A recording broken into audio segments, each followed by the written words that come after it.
Hello my lovelies, my name's Jane and I'm going to share with you an experience that I've had. This was the most, craziest, mind-blowing, happiest, every emotion you could ever feel, I have felt going through this. I'd had some stents fitted, okay, my blood pressure went so high and I lost the use of my legs. And then 10 months later, I had a stroke. That wiped out half my memory. And then and some of my functions. And then I started to go into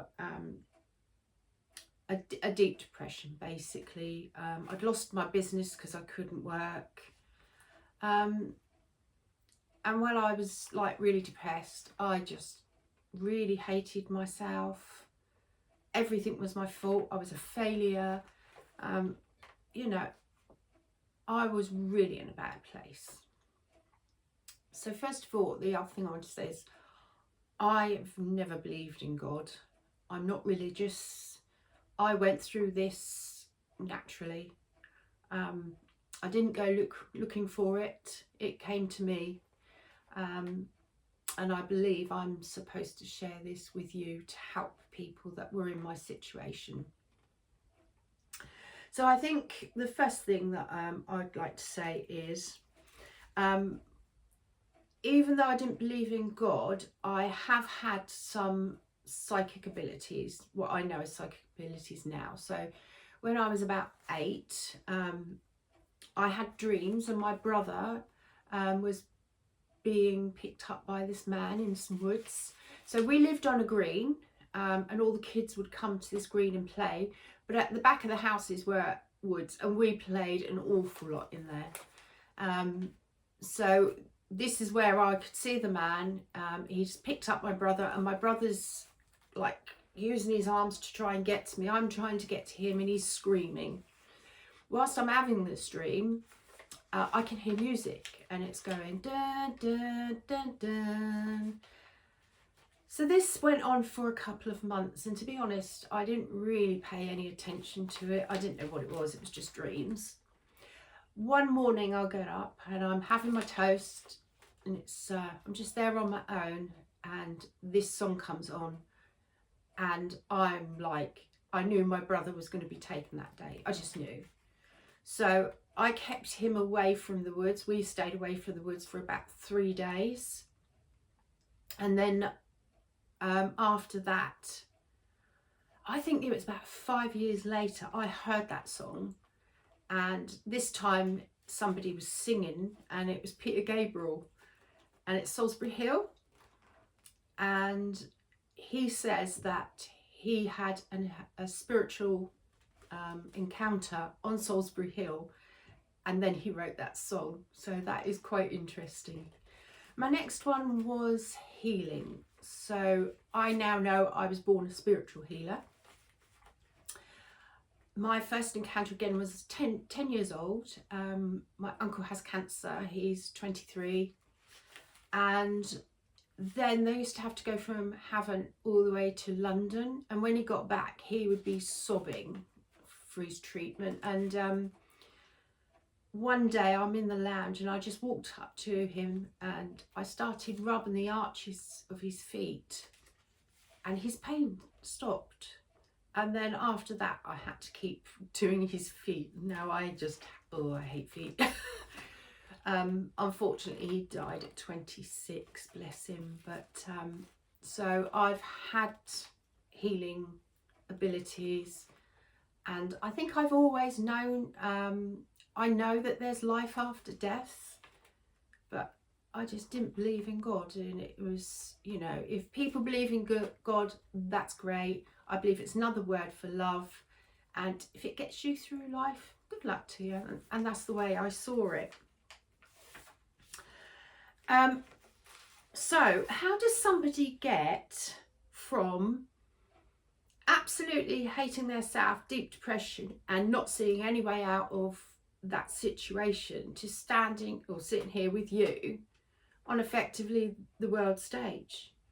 Well, when I had my stroke, my brain was constantly, what I would think the closest things that you would associate with is I was in a constant daydream. So my brain didn't tick over. If somebody talked to me, I'd answer them and things like that, but there was nothing going on. And from that, my daughter she had to stay with me, started saying to me about angel numbers, and then when she left, I was still seeing them, and then I look at the messages, and the messages were getting so close to what I was going through, and I thought, no, this can't be, somebody is talking to me. And then basically I went through a spiritual awakening. I'm on my 4th one now, and each time I'm being taught how to heal. Then I was taught how the spiritual world works. I'm on my 4th one now. The 3rd one was healing. The 4th one, teaching me about Jesus. And that's something I never thought I would do. So anyway, what I'm going to share with you is when you start going through this awakening, okay, you are going to get tested, put through things, asked to do things, and then you are tested. And what I didn't know was about timelines, about the spiritual world. So I'm going to start with the very basics of the spiritual world. And I know you youngsters will be saying, I know that, but just in case there's somebody like me that knew nothing, I'm going to go through the basics, and this is what they have taught me. So God is a very vast, expansive, intellectual, creative energy. Okay, so he would make the most brainiest person on this planet look like a 4-month-old baby, and he is a very, very bright light. Now, God's job, one of God's jobs, many, is he makes spirits. Okay, so when God says to you, he's your father, okay, he's made your spirit, and your spirit goes inside your body. So your human father makes your physical body, and your mother, of course, but God made the spirit inside you. So he calls himself your father because in fact he is your father, half of it. So when he makes spirits, he makes them with the basic needs.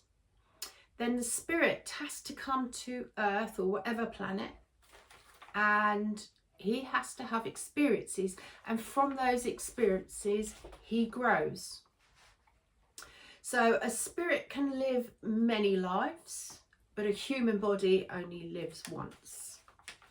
And the spirit also, before he goes into the body, he will be shown the parents. He's going to be shown what his life will be like.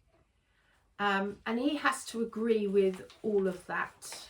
And when he does and all things are met, then he can go into the human body and he's born. So that is God. The second thing is Jesus. So Jesus is the next one down. Jesus has been a man, and Jesus is in charge of heaven. So they call him Lord, or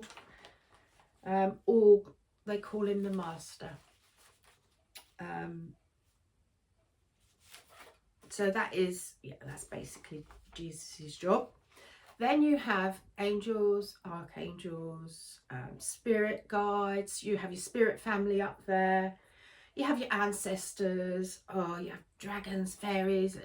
There's a lot up there. So that is the realms. There'll be realms. Then you have the universe. Now the universe is a machine, and basically what it does is manifestations, which is where a lot of people are at and into at the moment. So you would send out a manifestation, it does what it has to do, and then it sends it back out to you.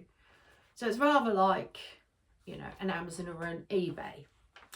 But the problem that we have is that the universe speaks spirit and we speak human. And when I go through the things and you understand, then you can have a little bit more success at manifestation. So the first things that you're going to ask me, right, is I'm doing a 30-minute vibration meditation. I'm imagining my bank being £500,000, increasing it to 1 million, 2 million, 5 million. I've got a lovely Mercedes, I'm pretending to drive it and it's going all around and doing this in it. And I've got a beautiful big house and I imagine myself in it. How come I haven't got those things? The easiest way to explain it is when people have told you those things, they're not wrong. Okay, they're not wrong. But they're doing step 5 and 6. And you've got to do step 1, 2, 3, 4, 5 and 6. So this is why you're not getting results. The only people that would be getting results are very, very good people, very kind, high vibrational people that have worked out or gone through something like I have. So yeah. So what I want to do in the next video is I'm going to explain to you what the feeling is that you should be heading for.